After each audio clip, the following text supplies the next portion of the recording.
Canada first, a movement that will always put Canadians and our country first. This sounds like a very good mission statement that I think most Canadians would agree with these days, in a very important cause. However, you would need to stick with what matters most, and that is Canadians and Canadians' interests. There's a sign we all agree with: to end corporate mass immigration.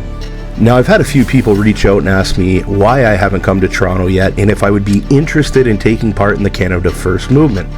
And the quick answer is yes, I am interested in taking part in the Canada First movement. I think it's a very important thing to take on right now. However, I told people that until I see that this is Canada First, in fact, I have no interest in attending. So now let's go have a little peek at some of the clips from yesterday's protest. They arrested you for simply being in the sidewalk in the Jewish neighborhood. No, they didn't. They did not arrest a Jew for being a Jew in a Jewish neighborhood. That's completely false. And why are we talking about Jews at a Canada First protest? Ezra is a Jew. Yes, we're very aware that Ezra is a Jew. But what I'm trying to understand is, how does Ezra being a Jew have anything to do with a Canada First protest?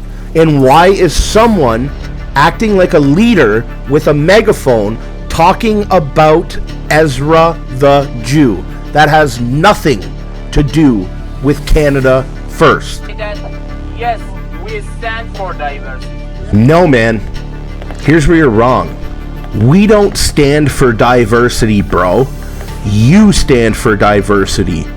Daniel Boardman stands for diversity. And the sooner people realize that you people keep coming around and infiltrating movements like Canada First, we will get nowhere.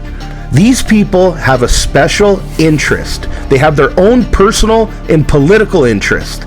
So if you want to be a leader and you want to lead Canadians, when these people pick up a megaphone, you need to shut them down and remind them that we are there for Canada, not their own personal bullshit.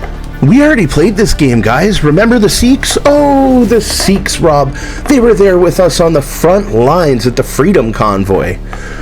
There was no big Sikh community. There was 10 Sikh dudes there. And they're all part of a Khalistani movement. And the only reason they were there was to feed you, to clothe you, to look like super awesome people, so you would join their fight. So they could distract you and take you away from Canadian interest and put you beside them so you could fight for foreign interest, for them, for their country, for India. Okay? They don't have what it takes to fight for what they need to fight for in their country, so they're here on our soil, distracting us, distracting Canadians, and getting us involved in their fucking problems. Stop saying that you're Canada First and start showing that you're Canada First.